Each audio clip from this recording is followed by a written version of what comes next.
স্টুডেন্টরা অনেকেই এখন চিন্তা করছে ট্রাভেলের ব্যাপারে, এবং ticket price is very high. আপনি যেটা জানেন, আপনি বুঝতে পারছেন, কারণ পুরো গ্লোবাল যে প্রবলেম তৈরি হয়েছে এখন, বিশেষ করে ট্যারিফ, ইনফ্লেশন, পলিটিক্যাল ইনস্টেবিলিটি, সবকিছু মিলিয়ে তো একজন স্টুডেন্টের পক্ষে আসলে টিকিট পারচেস করা ইজ ভেরি টাফ হয়। তার যদি বছরে দুবার যেতে হয় দেশে বা তার পরিবারের সঙ্গে থাকে, সেক্ষেত্রে আপনারা আসলে স্টুডেন্টদের জন্য বিশেষ কোনো প্যাকেজ রেখেছেন? ধন্যবাদ।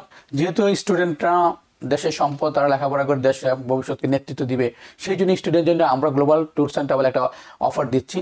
তাদের জন্য, ইন্টারন্যাশনাল স্টুডেন্টের জন্য তারা 5% থেকে 10% ডিসকাউন্ট পাবে যারা সামার ভ্যাকেশনে দেশে যেতে যাচ্ছে ফ্যামিলি নিয়ে।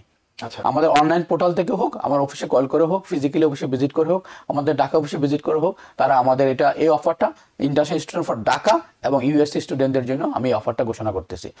তার মানে হচ্ছে আপনি বলছেন মানে ট্রাভেলের তেমন কোনো প্রবলেম নেই, এবং এমনকি আপনারা সেখানে ডিসকাউন্টও দিচ্ছেন। মানে এটা একটা অপরচুনিটি হতে পারে, যেহেতু অনেক লোক কিন্তু ট্রাভেলে ইন্টারেস্টেড না, কিন্তু এখন যারা একটু বুদ্ধিমান মানুষ তারা এই চান্সটা, এই সুযোগটা নিবে। তাদের I-20 ভ্যালিড থাকলে, ইউনিভার্সিটির সাথে semester fee payment all clear থাকলে তাদের মানে ট্রাভেলের তেমন তাদের কোনো ভয় আপনি আছেন বলে আমি মনে করি না। আচ্ছা।